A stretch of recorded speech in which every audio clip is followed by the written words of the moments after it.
eh bien peut-être un favori pour la victoire d'étape lâché, Laurent Belay. Rémi Coriol. C'est gentil Thierry, pardon. Il fait pas de vélo le Thierry, hein, on voit bien. Il vient du foot le Thierry, on voit bien, on voit bien. Chute, un coureur, Patrick. Un coureur est tombé dans le ravin, Patrick. Sur notre gauche. Un coureur est tombé. Il s'agit d'un coureur. Attendez, je vais regarder descendre de ma moto. Je vais attendre. Je regarde bien Alex Zoule. Avec l'attaque d'Andy Schleck, là, c'est Nibali, le premier à sauter dans sa roue. Franck Schleck est juste derrière. Et Alberto Contador qui vient de partir. Lance Armstrong est lâché. Et il est littéralement acheté, comme on dit, dans les milieux cyclistes. Bonsoir à tous et bienvenue pour cette nouvelle émission des commissaires de course. Émission un petit peu spéciale aujourd'hui parce que j'ai décidé de tenter de monter Willunga Hill. Alors plus le temps passe, plus je me dis que c'est une très très mauvaise idée que j'ai eue, mais c'est pas très grave. L'essentiel c'est de s'amuser et de se faire plaisir. Donc l'idée c'était de se faire une petite ride sur Zwift. Et d'évoquer l'actu tout simplement, de parler de l'étape du Tour Down Under hier, et puis pourquoi Willunga, parce que vous le savez les gars, cette nuit c'est la nuit de la célèbre montée de Willunga Hill. Il y aura 2 ascensions au programme, donc je me suis dit que ça pouvait être sympa de découvrir un petit peu tous ensemble la montée, parce que sur Zwift ils ont reproduit tout simplement la montée de Willunga Hill, donc comme ça va nous permettre de découvrir un petit peu les pourcentages, de voir les parties qui sont les plus dures et d'essayer d'avoir un meilleur aperçu du truc. Bref, je précise aussi que je suis pas du tout sponsorisé par Zwift. Moi, j'ai pas la chance qu'on me paye des séjours à 2000 €, et puis j'en ai pas l'intention non plus. Donc tout ça est bien entendu complètement désintéressé. Personne m'a payé l'abonnement Zwift et personne m'a payé le Smart Bike, bien entendu. Mais je préfère le préciser au cas où s'il y avait des nouveaux sur le chat. Bref, comme je l'ai dit, on va essayer de se faire la petite ride ensemble, tranquillou. Donc désolé si je balbutie un petit peu parce que comme vous le savez, mon niveau n'est pas phénoménal. Et il faut que je me penche en même temps vers le Mac, histoire de...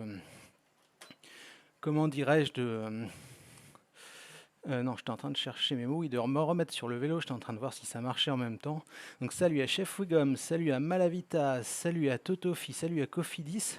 J'espère que vous allez tous bien. Donc comme je disais, l'idée c'est de se faire un petit Willunga tranquille. Donc je l'ai déjà monté 3 fois, donc normalement je suis capable d'aller au bout.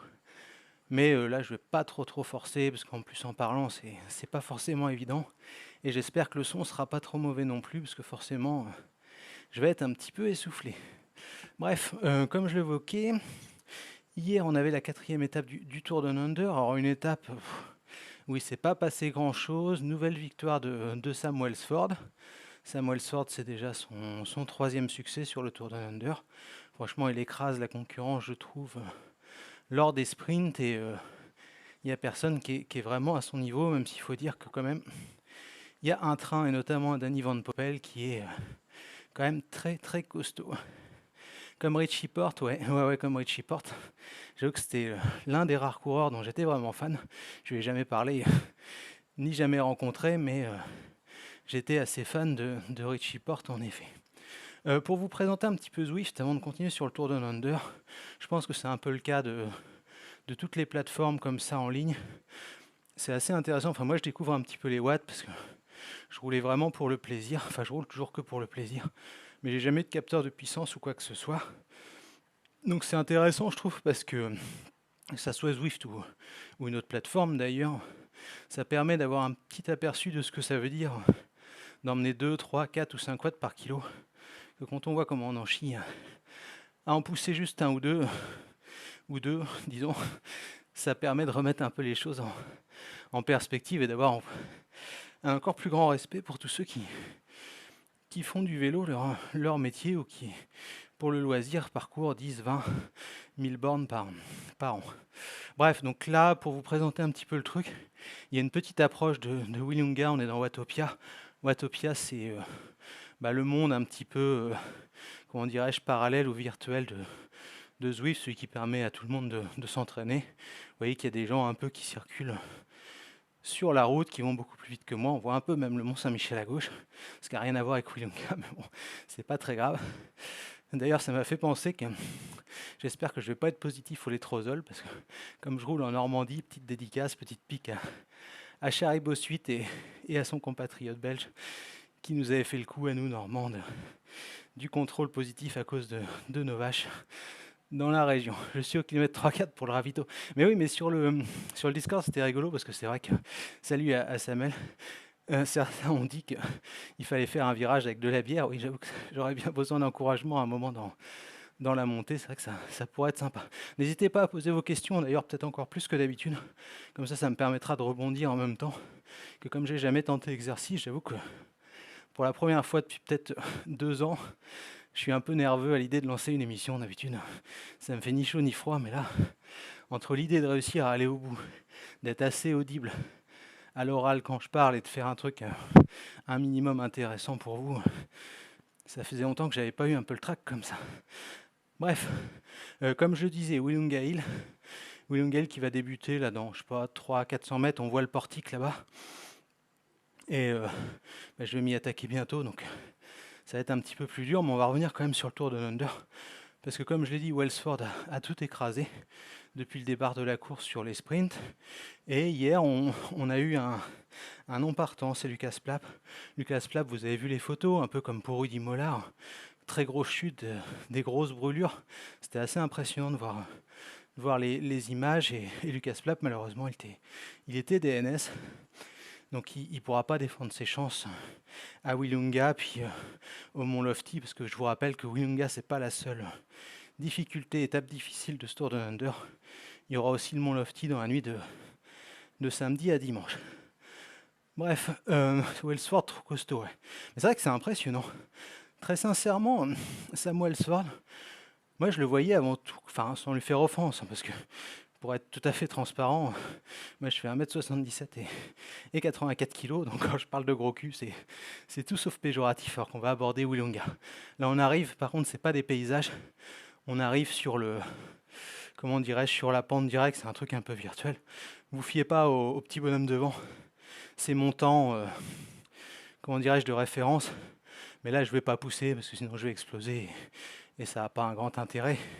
Donc je vais essayer de contrôler mes watts un petit peu pour monter tranquillou, mais voilà. En jaune, c'est les pourcentages les plus faibles, et plus on se rapproche du rouge, avec l'orange entre deux, plus ça monte dur. Mais bref, ouais, Sam Welsford, franchement à la base, je le prenais, un petit peu plus pour un gros cul qu'autre chose. Et sans être péjoratif, bien entendu, le genre de sprinter qui passe pas les ponts. Et au final, je me rends compte que depuis le début d'année, il est quand même assez impressionnant. C'est quelqu'un qui n'a pas trop d'expérience sur la route. Moi, j'avais un petit peu peur que ce soit un Théo Boss, si vous voyez la référence. Et en fait, pas du tout. On se rend compte qu'il passe pas trop bien les petites difficultés, pas trop mal, pardon, les petites difficultés. Et que finalement, il peut se forger un solide petit palmarès. C'est un beau coup pour la Bora, parce qu'il fait partie de ces coureurs qui, malheureusement, et comme souvent, quittent prématurément le team DSM. Donc à voir pour le reste de la saison. On a appris ces dernières années que le Tour de Under, on ne pouvait pas trop tirer de conclusions, parce que parfois on pouvait dominer de la tête et des épaules et finalement faire une saison plutôt banale. Donc voilà un petit peu pour Sam Welsford et la question de Samuel. Bienvenue à Timinka d'ailleurs. Si c'est toi Jean-Jacques, je te salue, j'espère que tu souligneras l'effort. Et la question suivante, t'en penses quoi de Pity? Très bon début avec GFDJ toujours dans le top 5. Ouais, carrément. En plus, il a chuté, si j'ai bien compris, Laurens Pity lors de la première étape. Alors j'imagine que la chute n'était pas trop grave, parce que s'il est reparti, c'est que ça s'est bien passé. Et Laurens Pity, depuis, alors que c'est pas vraiment un pur sprinter, il enchaîne les places d'honneur, toujours dans le top 5 plus ou moins, comme le dit Samuel. Et c'est vraiment un coureur déjà que je trouve très sympathique, parce que j'ai eu l'occasion d'échanger quelques fois avec lui. Et qui est excellent. Il n'a pas de profil vraiment type, c'est un peu un coureur passe-partout, ce qui est un peu difficile, je trouve, souvent quand on a ce type de profil. Alors vous voyez que le 9, là, c'est Enfin, c'est des segments en fait. Il y a 9 segments dans la montée. Donc là, j'ai passé le premier. Ouais, bref, Laurens Pitty.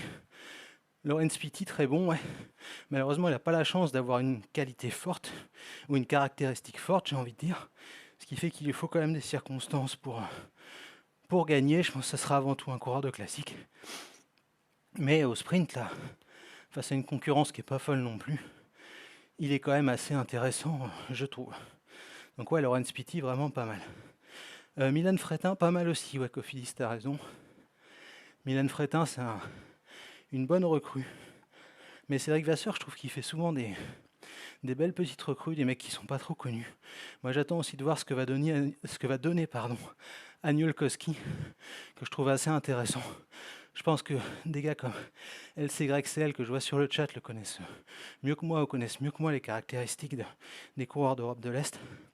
Mais le Polonais, je le trouve pas mauvais et il mérite d'avoir sa place, bien entendu, au plus haut niveau. Vous voyez qu'il y en a quand même qui vont vachement plus vite que moi. C'est ça qui fait mal aux fesses des fois sur Zwift, c'est que là je suis pas à fond, mais quand tu as l'impression d'être à fond et que tu as un mec qui te passe à 3,5 watts ou presque 4 watts par kilo, là ça pique quand même, je trouve. Il y a des petites marques aussi au sol pour le dénivelé, là on a fait 10% de la pente. Et je me cale à 110-120 watts, histoire de pas trop en chier et de pouvoir continuer à parler. Welsford pourra-t-il battre Philipsen? Oui, d'abord je vais continuer sur Fretin. Fretin, faudra voir. Pareil, peut-être sur les semi-classiques. Tu sais Cofidis, les points en Belgique, les points dans le nord de la France. Pourquoi pas des Coupes de France aussi dans l'ouest? Ça pourrait être intéressant de voir ce qu'il va faire cette année. Je pense que ça peut être une belle surprise. Donc Welsford pourra-t-il battre Philipsen? Je sais pas. Je sais pas. Comme je disais, le Tour de Under, souvent c'est un peu la difficulté. On a l'impression que les mecs vont voler sur l'eau toute la saison. Jusque fin février, j'ai envie de dire souvent, jusqu'à Oman, quoi. On a l'impression que les mecs qui brillent vont tout écraser et finalement on se rend compte que tout le monde n'est pas au même état de forme. Et que du coup, quand tout le monde commence à monter en gamme, les choses changent un petit peu. Mais Welsford, ça peut être un candidat sérieux. Parce qu'en plus, il est jeune. Il a 28 ans, je crois qu'il a eu 28 ans hier. Il est très jeune au niveau du vélo sur route. Donc il a encore beaucoup à apprendre, j'imagine, en termes d'automatisme, d'expérience, etc. Et ça peut être quand même un bon candidat, je trouve. Enfin, je pense qu'il est capable sur un sprint, pas sur la saison, de taper Jesper Philipsen, oui. Il fait partie quand même des mecs qu'il faudra surveiller. D'ailleurs, pour tous les fans de Rivals Manager, moi je ne l'ai pas pris, mais je commence à regretter, même si ça fait 10 minutes que je vous dis qu'il ne faut pas tirer de conclusions trop hâtives. Je commence quand même à avoir des regrets pour Welsford. Surtout que je l'avais l'an dernier, je crois. Il fait un très bon poisson pilote s'il avait un sprinter. Désolé, l'écran est un petit peu loin, du coup je mets un peu de temps à lire les questions. S'il avait un sprinter emmené Pitty. Ouais, carrément. Je pense que pour Arnaud Démare, par exemple, il n'est plus là, ça aurait été assez génial, je trouve. Parce que Démare, il a besoin de mecs comme ça. Et là, mais c'est le problème de la Groupama FDJ. Et je sais que les fans, enfin que ceux que je connais en tout cas, seront d'accord avec moi. Je sais qu'ils partagent plus ou moins le même constat. C'est que malheureusement, entre Pitty, entre Sarro, Walls, etc., il n'y en a pas un forcément qui est au-dessus de l'autre, je pense. Ça va dépendre des états de forme et de la confiance tout au long de la saison, mais c'est difficile de dire à Pitty, qui fait des top 5 en World Tour, de se mettre à la planche pour Sarro ou comment dirais-je pour Walls, qui ont quand même peu de chances de faire beaucoup mieux, d'aller claquer une victoire. Alors, j'espère me tromper, bien entendu, mais j'ai quand même des doutes par rapport à ça. Mais ouais, il fera un très bon poisson pilote. Après, il faudra voir. Il est en fin de contrat, on en parlait lors de l'émission avec les copains fans de la FDJ. Ils sont tous en fin de contrat, les pépites de l'équipe. Donc, est-ce que Pitty va aller chercher un truc ailleurs, au sein d'une belle grosse équipe? Ça peut être intéressant aussi, pour lui en tout cas. Moi, pour la FDJ, forcément. Puis encore une fois, moi j'aime beaucoup le coureur, donc je lui souhaite le meilleur, bien entendu. Que s'est-il passé entre les deux Cofidis et les deux Arkea? Je sais pas du tout. J'ai pas vu la chute. Pour être tout à fait honnête, ce matin, j'ai mis mon réveil à 5 heures. Je me suis levé, j'ai vu le classement. J'ai fait OK. Je me suis levé pour rien, donc j'ai rentré le résultat et je suis allé me recoucher, quoi, directement. T'as raison, comme Jevine, par exemple, qui a disparu. Ouais, non, mais c'est vrai, c'est ça. Jevine, en plus, il a un problème. Et là, on est sur la bonne plateforme pour en parler. C'est que Jevine, il vient de Zwift et du coup, il chute beaucoup, quoi. Il n'a pas forcément l'expérience de rouler en peloton, il a des problèmes de placement. Logiquement, j'ai envie de dire, peut-être moins à l'aise aussi sur son vélo que des mecs qui ont commencé le cyclisme à 10-12 ans et on se rend compte que les watts, ça suffit pas forcément, quoi. Quand c'est des courses de côte, il est impressionnant, ou des chronos, où il sait exactement quelle puissance il peut emmener. Là, c'est fort. Mais sur une course par étape, ou sur des courses où ça bataille, c'est tendu, il faut se placer, il faut éviter les pièges, là, malheureusement, c'est compliqué. Puis on peut le comprendre aussi, hein. On le sait tous, c'est à plein de niveaux. Quand on est gamin, on a peur de rien, quoi. Je suis pas sûr que si on apprenait à faire du vélo à 30 ans, on soit très à l'aise. Donc, logiquement, c'est plus dur. On a plus de crainte quand on est adulte par rapport à des petits trucs. Et je pense que rouler à 60 km/h dans un peloton ou à 80 en descente, ça en fait partie, quoi. Alors, qui va gagner le Tour de Under? Très bonne question. Mon favori, c'était Lucas Plapp. Mais Lucas Plapp, malheureusement, c'est terminé. Et mon deuxième, c'était Simon Yates. Mais Simon Yates, quand même... je trouve ça bizarre qu'on ne l'ait pas vu sur la deuxième étape. Alors peut-être qu'il n'avait pas envie de faire les efforts, mais je trouvais ça assez curieux de le voir coincé dans le peloton comme ça, alors qu'il y a eu quand même des mouvements de course, donc bon signe ou mauvais signe, je sais pas. Enfin, en tout cas pour le général du Down Under, pas pour la suite. Mais j'ai un peu du mal à en faire mon favori. Si on était en mars-avril avec ce plateau, je dirais oui. Mais là, j'ai quelques petites réserves. Moi, je dirais... je voudrais voir Del Toro. Parce qu'encore une fois, il est très très fort, Del Toro. Ça fait un moment que je vous en parle. Largement avant sa victoire au Tour de l'Avenir. Mais voilà, on est en World Tour, il faut encaisser une semaine de course. La tension, le maillot de leader, le stress. Donc, ce sera peut-être plus compliqué si Del Toro gagne. J'en parlais avec un copain, justement, tout à l'heure, qui est responsable d'une équipe. Et je lui disais, ouais, s'il gagne ce soir avec la pression, c'est quand même très très fort, quoi. Et il partageait un petit peu le constat. Et c'est vrai que là, c'est limite plus fort que Pogačar quand il a débuté, quoi. Gagner 2 étapes du Tour de Under, s'il fait, plus bon là, s'il gagne à Willunga, quand même, le général, là, ça paraît presque bouclé. Ça serait quand même très très fort. Donc, moi, j'ai vraiment hâte de voir ce que va donner Del Toro. J'ai des réserves parce que forcément, c'est pas le même effort, hein. Souvenons-nous de Victor Lafay au Tour de France. Ce qu'a fait Del Toro, pour moi, c'est un petit peu similaire à l'effort de Victor sur la grande boucle. Et s'il faut récidiver dans un autre profil, même si c'est un grimpeur, à la base, Del Toro, ça peut être compliqué. Donc, on verra. Il ne faudra pas qu'il fasse d'erreur non plus, ce qui peut être le plus fort. Mais s'il sort trop tôt... dans Willunga, ça peut être complexe si tu te fais péter le caisson. Dans Willunga, ça peut être complexe. On la connaît tous, cette montée. Et vous la voyez, là. Là, je suis sur du 7,9%.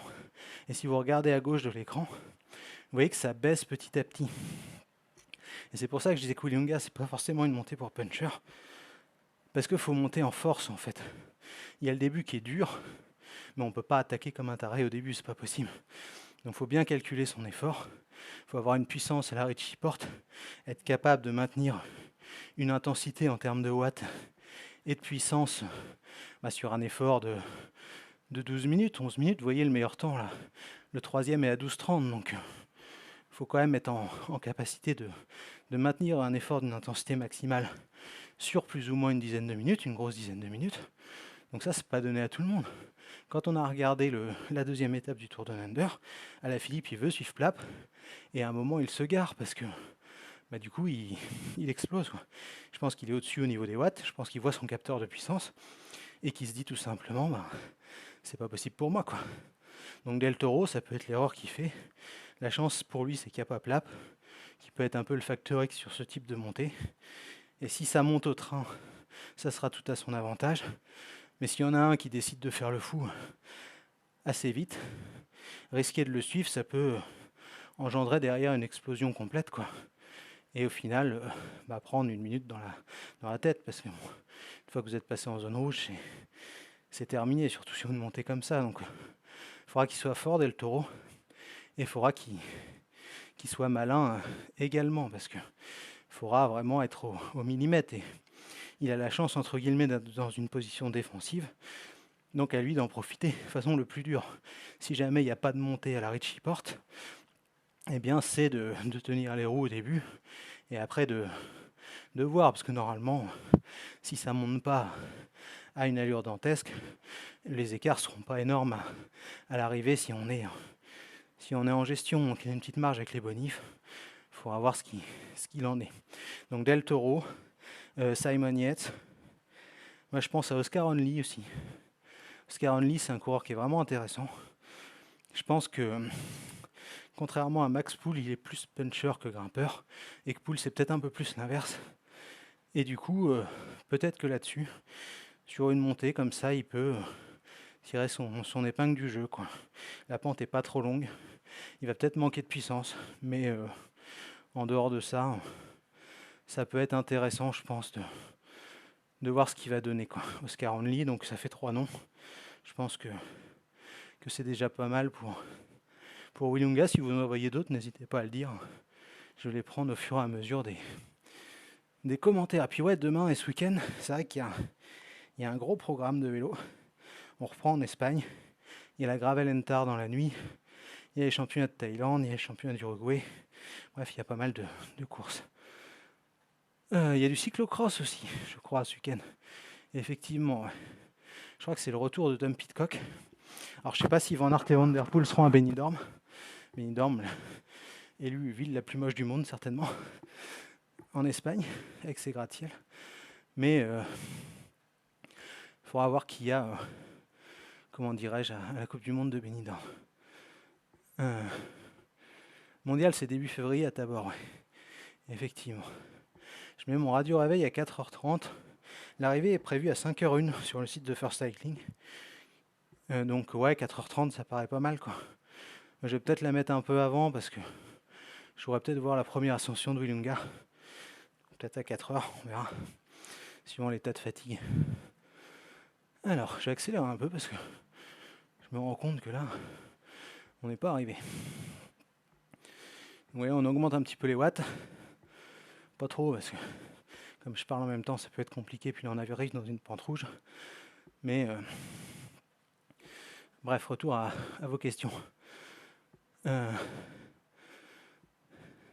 Del Toro, je pense qu'il gagnera ce Tour de Under. S'il peut tenir, ouais, il faut voir. Mais après, comme je le disais, il y a 2 belles étapes. Demain, ça risque d'être un peu plus tendu qu'aujourd'hui, que cette nuit. Parce que cette nuit, il ne va rien se passer avant Willunga, enfin la 2e ascension. Mais demain, avec le Mont Lofty, je crois qu'il est 3 fois au programme. Il est plus dur, il est plus pentu que Willunga. Enfin, c'est pas le même effort. C'est plus un effort puncher. Et c'est possible que ce soit plus complexe pour, comment dirais-je, pour Del Toro de résister aux attaques s'il est toujours leader, bien entendu. Ce qui n'est pas non plus à 100% gagné. Moi, je préfère regarder le résumé. Bah ouais, j'avoue que je vous comprends. Moi, je me lève parce que c'est mon taf et que forcément derrière, je peux me recoucher. Mais je comprends tout à fait, bien entendu, ceux qui attendent le matin de se lever pour regarder la course, ça c'est sûr. Est-ce que Del Toro peut faire un grand tour ? Bonne question. J'ai envie de dire que oui. Parce que il est pas si. Enfin, il est jeune, hein, mais il est pas. Il n'était pas en junior l'an passé, quoi. C'est un peu comme Pogacar en fait. Je crois qu'il a déjà 20 ans. Je me rappelle plus, dites-moi, parce que j'ai pas accès à First Cycling là du coup. Mais il a encaissé un Tour de l'avenir. Pour moi, à partir du moment où tu as encaissé un Tour de l'avenir, tu peux aller faire un grand tour. Il y a quand même 10 jours de course. même si c'est pas la même intensité. Franchement, ça peut se faire. Peut-être la Vuelta. Vraiment, s'il gagne le Down Under et qu'il enchaîne. Enfin, ouais, je sais pas trop. Je sais plus qui est au Giro pour lui. Ah bah si, c'est Pogacar, donc ils le mettront pas. Ouais, non, au mieux c'est la Vuelta. Au vu du programme de Pogacar, je vois mal comment on peut l'inclure sans certitude dans une équipe qui veut gagner le Tour d'Italie. Enfin, je serais surpris, quoi. Simon Yates a dit que ces derniers temps, il faisait la tournée des sponsors avec une course en Asie, TDU. Ouais, peut-être qu'il n'est pas archi motivé non plus. Hein. Peut-être qu'on lui a demandé tout simplement à Simon Yates d'être présent parce que effectivement, Jayco est un sponsor australien, Alula est un sponsor saoudien, donc allez voir Giant en Asie. C'est Taïwan, Giant? Non, je sais plus. Pour les sponsors, aller faire de la com auprès des VIP et des sponsors en Australie, enchaîné avec le Saudi Tour. Oui, ça a du sens. En plus, s'il tape pas dedans, c'est pas gênant. Il est britannique, elle est au soleil roulé là. Quand on voit les conditions cette semaine en Europe de l'Ouest, franchement, c'est pas déconnant, quoi.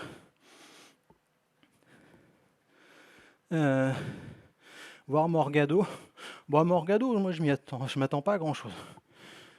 Parce que Morgado, lui, il est plus jeune. Et il va être équipier, quoi. C'est ça son problème, c'est que il va falloir bosser pour Del Toro. Et je pense que si jamais Del Toro baisse, dans la hiérarchie, il est derrière des mecs comme Ulissi, par exemple. Donc, quoi qu'il se passe pour Morgado, ça va être complexe. Zimmerman, ça peut être intéressant. Ouais. Zimmerman, c'est un bon coureur qui est un peu sous-coté, je trouve.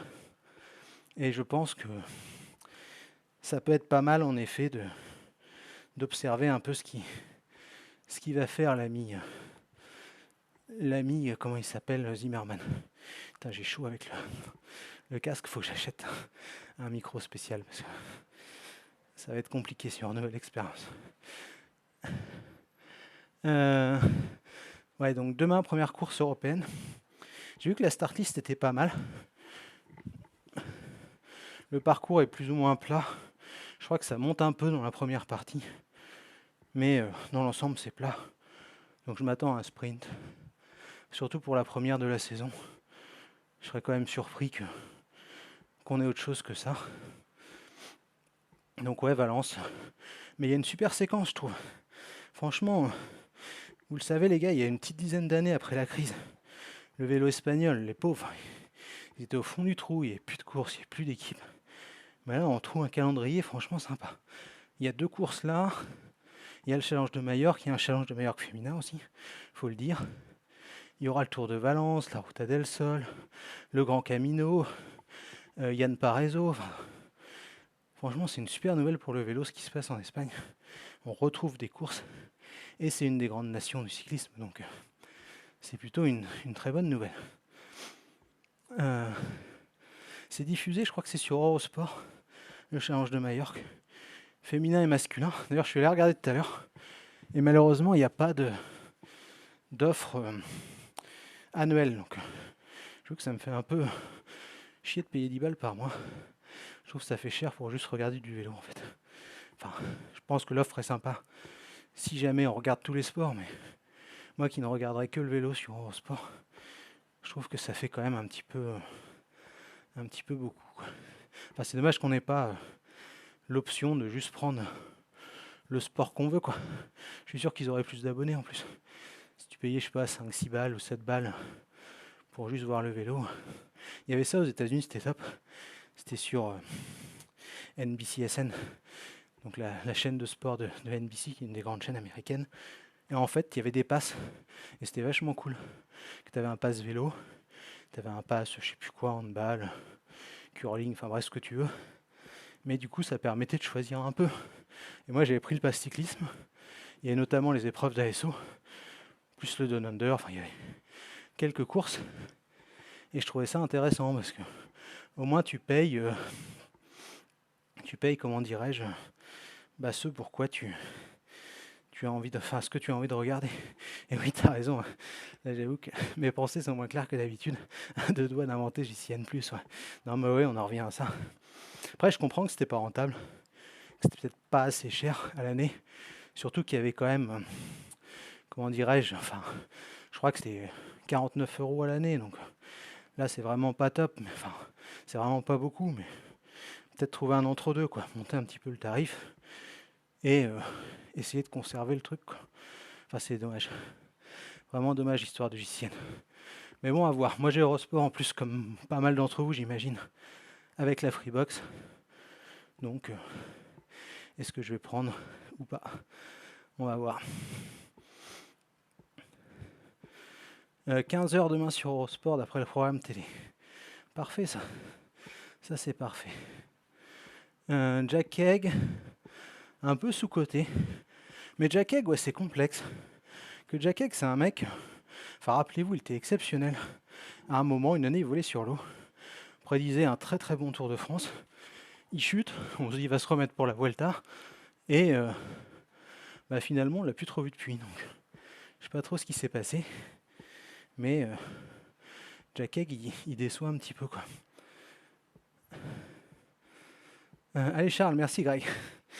Merci Greg, et Greg, faut que tu t'y mettes aussi, qu'on puisse rouler ensemble. Je vais pas dire la même chose à Benjamin, parce que Benjamin, il serait déjà arrivé là-haut.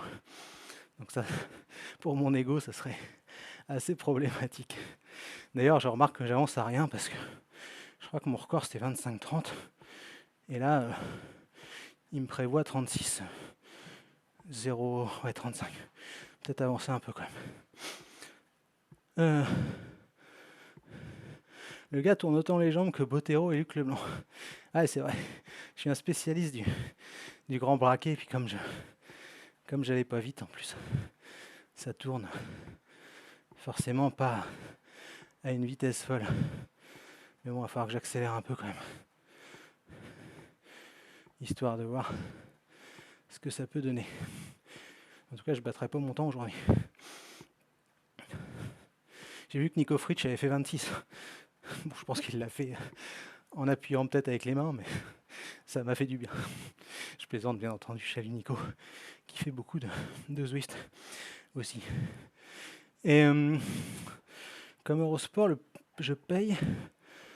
Mais tu peux payer en annuel, toi, chef Wigom? Parce que moi, j'ai pas vu d'offre annuelle. Si jamais t'as, je suis preneur. Là, je crois que vous pouvez pas mettre de lien sur Twitch, mais sur le Discord, je veux bien. Là, cette augmentation de watts, quand il parle de Jack Egg, bah oui, attends que je me mette à parler de Vingegaard. Je vais passer à 7 watts par kilo. Mais je pense qu'il y en a qui trichent sur Zwift. Que je voyais des mecs passer à plus de 5 watts kilo, genre des mecs de je sais plus, c'était de Chine ou je sais pas quoi. Et je trouvais ça bizarre. Combien de kilomètres encore? 1,39. 1,39 km. Mais là, je vais accélérer parce que, comme je vous l'ai dit au début, j'avais peur. J'étais un peu stressé quand même. Comme je vous l'ai dit, pour rien vous cacher, que je me suis dit, il faut au moins que je sois en mesure de parler et d'aller au bout. Parce que sinon, c'est pas top. Donc là, j'en chie un peu. Mais j'arrive quand même à tourner les jambes. J'ai passé la partie la plus dure. Je suis à 6,4 dans la pente. Donc, on va pouvoir accélérer un petit peu. Les personnes qui étaient en annuel peuvent y rester. Bah ouais, mais moi, ça m'a saoulé, en fait. J'étais sur Eurosport Player. Du coup, on nous avait dit, ouais, il faut passer sur JCN. Donc, pareil, je passe sur JCN. Et du coup, je peux plus retourner sur Eurosport. Alors, j'avais pris après, ils ont été parfaits. Hein. Ils ont remboursé le prorata. Franchement, ça me gênait pas trop, il restait 2 mois. C'était pas non plus vital, mais non, ouais, j'ai pas trop compris ce qu'ils ont fait en fait. Genre on quitte Eurosport, on revient sur Eurosport. C'est un peu bizarre. Ah ouais, t'as un renouvellement automatique, toi. Je pense que c'est pour ça. C'est terrible, quand je roule, j'ai l'impression de perdre du QI en même temps. La réflexion se fait pas aussi clairement. Perso, demain, je prono Zimmerman. Ouais, pourquoi pas Zimmerman. Alors qu'il reste 1 km.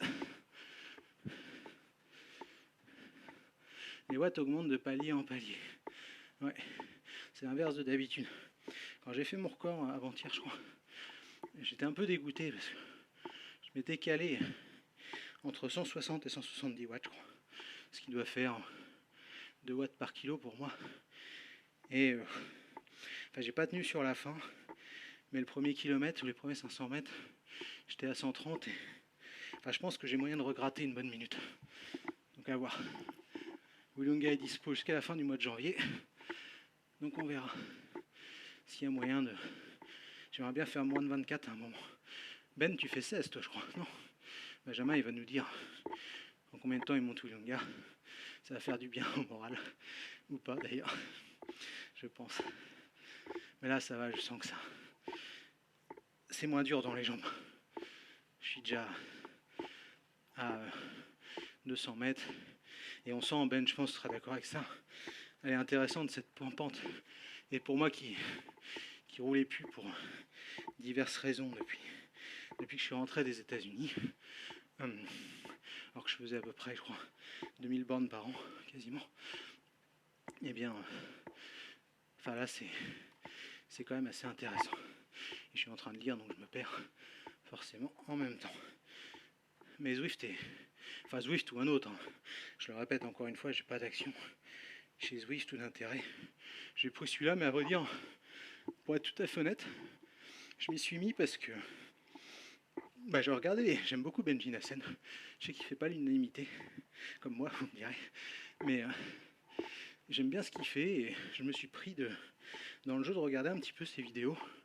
Je sais que les gars, Benjamin, Grégory, Cyprien font aussi du Zwift. Donc je me suis dit, allez, plutôt que de jouer à Football Manager, ça peut être pas mal et j'ai pas forcément le temps de rouler parce qu'il faut aller chercher une piste cyclable ou un endroit sympa, il faut sortir le vélo, bref. Comme j'ai beaucoup de taf, j'ai pas forcément le temps. Et là c'est pratique quoi. Je peux rouler en regardant une course, donc c'est quand même pas mal et c'est tout bénéfice. Et contrairement aux autres jeux de vidéo, ça permet aussi de se maintenir en forme. Ouais, il n'y a pas eu de programmation de course, Cofidis, t'as raison. De l'équipe et de... Comment dirais-je, d'Eurosport. D'habitude, il y a. Début janvier, il faut que je demande à Patrick Chassé, tiens. Si jamais il a ça. Ben... 17-22, ah oui, donc... Ça fait quand même 9 minutes de moins. C'est là où on voit la différence entre quelqu'un qui pratique, parce qu'on a le même âge avec Ben. Mais c'est là qu'on voit la différence entre quelqu'un qui pratique vraiment depuis longtemps et régulièrement, et moi qui reprend le sport. Je crois que d'ailleurs la première montée, j'étais à 32-30. Bon là je vais être à plus, mais là je cherche pas la performance non plus. Nice va bien en Espagne, ouais. Oui, parce que pour des raisons diverses, j'ai appris que hier le manager de l'équipe n'était pas à Nice, parce qu'il était en Espagne.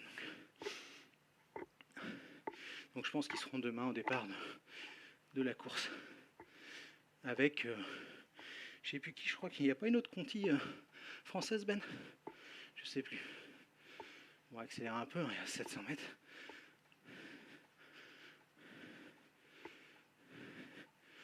Là, la pente. Et vous voyez, ça c'est intéressant parce que moi j'y prêtais pas et je fais mon mea culpa parce que tout ce qui était puissant, j'ai vraiment reculons. Mais là, c'est intéressant parce que ça permet d'appréhender vachement une montée en fait. Sa difficulté, sa pente. Et là, on voit que, mine de rien, la pente est plus douce sur la fin. Donc, l'effort, on le sent moins dans les jambes. Sauf si on s'est cramé, bien entendu, au début. Mais là, c'est quand même un peu différent. Ah, c'est Roubaix. Mais c'est vrai que Roubaix, ils ont l'habitude de mettre un peu en danseuse pour m'étirer un peu les jambes. Tac. C'est vrai que c'est Roubaix, des fois, ils font le début de saison en Espagne. Exact. J'aime bien leur maillot. Je sais pas si vous avez vu le maillot de Roubaix. Et je le trouve vraiment sympa. Bon, finalement, ça s'est fait. C'est plutôt bien. Donc ouais, le programme du week-end pour finir. Dans la nuit, pas de retransmission, mais la Gravel Enter. Grand favori, Aaron Gate. Jackson ne sera pas là. Il se ressent toujours un peu de sa chute, on m'a dit. Donc il ne sera pas au départ. Mais Gate sera le favori, je pense. Il n'y a que 10 équipes, je crois. Et championnat d'Uruguay, toujours via le biais Burgos, forcément. Il y aura Fagundes demain. Donc on verra. Ouais, je vais faire la descente. T'as raison, Ben. Je vais couper le live au moment de en bas de la descente. Et donc demain, ouais, le Majorque, on en a parlé. La Valence aussi. Et puis Benidorm, moi je pense que c'est à peu près le programme. Et si vous demandez pourquoi j'ai un maillot Human Power Elf, parce que j'ai découvert un truc hier, alors je l'avais déjà vu vaguement sur les réseaux, mais en fait il y avait une social ride, comme ils disent les Anglais, donc une sortie sociale, plus ou moins, avec Maël Grosse-Tête. Et du coup, je me suis dit, tiens, je vais tenter, c'était 45 minutes, et c'était vachement sympa. Je trouve que les équipes gagneraient vachement à faire ça. J'en parlais justement avec Nicolas Fritsch, et c'est vrai qu'on était d'accord là-dessus, parce que c'est quand même dommage, il y a un outil, c'est gratuit pour les équipes, il suffit juste d'organiser la course, d'avoir un athlète qui tourne. De toute façon, si t'en fais une par mois, ou même une tous les 15 jours, t'as 20 mecs ou 20 filles, bah ça tourne, t'en fais qu'une dans l'année. Ils ont fait gagner un maillot qui leur a coûté 20 balles, et du coup tout le monde est content. Mais les gens posaient des questions. Certains n'avaient pas l'air de trop connaître Maël, mais à la fin ils disaient tous bah c'est cool, on va te supporter toute l'année et tout machin. Puis ils offrent un maillot virtuel là comme ça. C'est ça que j'en ai marre du maillot Zwift, donc je l'ai mis. Donc niveau com, c'est tout bénef, tu crées un courant de sympathie, je trouve. Alors en France, au risque de me faire tricard, comme on dit encore plus, comme certains sont vachement vieux jeux, on veut surtout pas aller là-dedans, et qu'est-ce que c'est que ce truc? Ça va pas marcher, mais franchement c'est gratuit quoi. Tu mets un coureur, n'importe lequel, en plus ça crée la proximité je trouve pour le coureur, sans avoir les emmerdes d'avoir les gens à côté quoi. En gros, les 2-3 gars insistants tu les vois pas parce que ils te posent ta question, mais ils sont pas à côté de toi en train de te parler pendant, comment dirais-je, une demi-heure. Donc t'es chez toi et t'es en proximité, donc franchement c'est vraiment sympa je trouve. Enfin c'était bon enfant, il y avait des questions vélo, il y avait des questions un peu d'ordre général sur ce qu'elle aimait et tout, donc là, c'est vraiment prise de jeu. Et merci à elle parce que c'était franchement top je trouve. Vraiment top. Donc voilà pourquoi j'ai le maillot de l'équipe IF. Un petit sprint, j'ai même pas le temps. Trop tard. Donc là j'ai quand même mis 10 minutes de plus que sans streamer. Donc je pense que le jour où tu veux faire un record, tu mets pas Zwift. Le Ventoux, j'ai failli m'y attaquer parce que je voulais voir une estimation de puissance sur 1 minute, mais c'est trop tôt. J'ai fait le Platzer Vassal.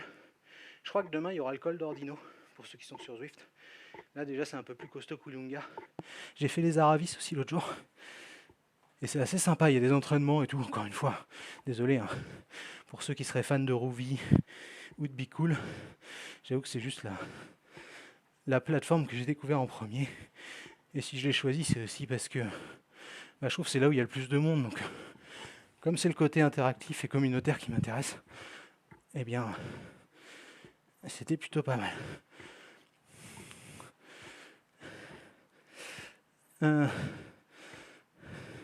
J'ai mon slipper de skater. J'avoue que là, il fait chaud. Comparé à la température extérieure, c'est pas du tout la même histoire. Donc Ben a raison. Ben a des bons conseils, ce qui roule beaucoup plus que moi. Effectivement, là je tourne les jambes tranquillou et ça permet d'éliminer tranquillement dans la descente de reprendre son souffle gentiment. Et voilà. Donc il nous reste 3-4 minutes ensemble. J'espère que le live vous a plu. Je sais que c'est différent, il y en a peut-être qui ont moins apprécié que d'habitude. Mais voilà, enfin, je pense que l'idée qu'on a depuis le début avec les gars, c'est de se faire plaisir et de s'amuser. Donc je trouvais ça sympa. Donc voilà.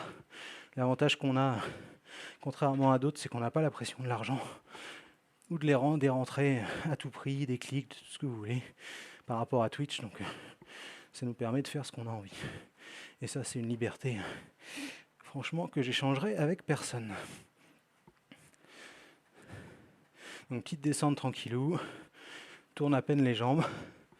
On est à 60 km/h. On n'a pas de risque de chute. Donc on finira pas comme Lucas Plap. Ou alors c'est qu'il y a vraiment un problème. Mais voilà, c'est bien sympathique en tout cas. Et j'espère vraiment que c'était audible. J'avais une crainte de ne pas pouvoir monter comme je l'ai dit.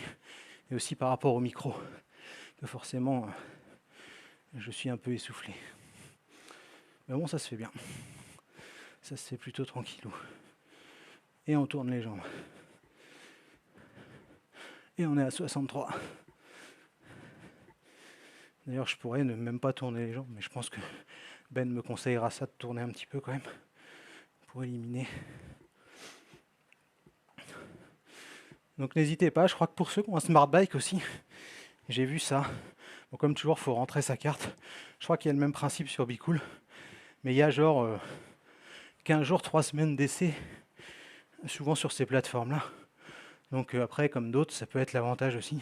Après, il faut bien penser à résilier, mais pour ceux qui auraient un home trainer ou un smart bike, ça peut être l'occasion de tester, quelle que soit la plateforme d'ailleurs. Peu importe. Parce que je crois qu'il y a des différences. Ben va peut-être me corriger. C'est que, je crois que j'ai lu ça tout à l'heure. Je crois que c'est Bicool ou Rouvy, je sais plus. Eux, ils ont des vrais paysages. Là où Zwift, c'est des décors. Rouvy, je crois que c'est des vrais paysages. Donc, je sais pas comment ça marche. Ça va demander aussi. Il faut avoir un PC ou un Mac qui tourne bien, je pense. Mais je crois que c'est là la différence entre certaines. C'est qu'il y a moins de monde sur Rouvy, mais tu as plus une impression de réel. Parce que c'est des vrais décors. Ah oui, bah tiens, ouais, merci Ben, parce que il me semblait avoir lu ça, mais j'ai peur de dire une connerie. Bicool, il nous dit, Ben, tu peux y avoir des vidéos filmées pour monter l'école, ouais. Et du coup, tu filmes ton truc. Et ouais, bah comme dit Ben, ouais. J'ai vu, il y a un gars qui a filmé son ascension. Et selon ton rythme, tu vas plus ou moins vite. Et ça, c'est canon, je trouve. Enfin, il y a eu une évolution. C'est vrai que tout le monde regardait ça d'un œil vachement bizarre au début. Mais franchement, je trouve que c'est vachement bien. Enfin, quelle que soit la plateforme, encore une fois. Je connaissais Zwift de nom. Ça m'a permis de voir l'interface et comment le ride se passe en temps réel. Non, mais moi, c'est sympa. Mais moi non plus, je connaissais pas du tout. Enfin, je connaissais comme toi chez Fugum de nom, parce que les gars en parlaient des fois, que j'avais regardé les vidéos de Benji un peu, mais j'avais jamais testé. Et c'est vrai que c'est plutôt sympathique. Il faudra faire un live course, ouais. Et je pense que si on fait un live course, il faudra qu'on se cale, que tous les trois avec Cyprien et Grégory, vous couriez et que moi je fasse les commentaires, parce que vous avez quand même un niveau largement supérieur au mien. Je crois que c'est surtout Cyprien qui est quand même très costaud. Et du coup, il y a des trucs de poursuite suivant les catégories. Bon, on pourra essayer de faire ça, que ce soit sur la chaîne de Ben ou celle de VCN, peu importe. Mais il y a moyen de faire plein de trucs en fait. C'est ça qui est bien avec Twitch, je trouve. On peut faire du rivals, on peut parler vélo, on peut faire comme là du Zwift, on peut faire des jeux, on peut faire des quiz, etc. Donc c'est plutôt cool. Bref, attention, traversée de kangourou. Ouais. Là on est revenu au Mont-Saint-Michel, je crois. Et voilà, je pense qu'on va pouvoir clôturer. J'espère avoir quand même été assez clair. Et je vous souhaite une bonne soirée à tous. Et on se donne rendez-vous demain à 18h pour une vraie émission. Cette fois-ci en mode détente et en slibard kangourou. Donc devant le PC pour le débrief du Grand Prix de Valence, de Majorque, de la Gravel-Entar et puis, comment dirais-je, de l'étape de Wollonga. Bonne soirée à tous les gars. Merci encore pour la fidélité. Ciao.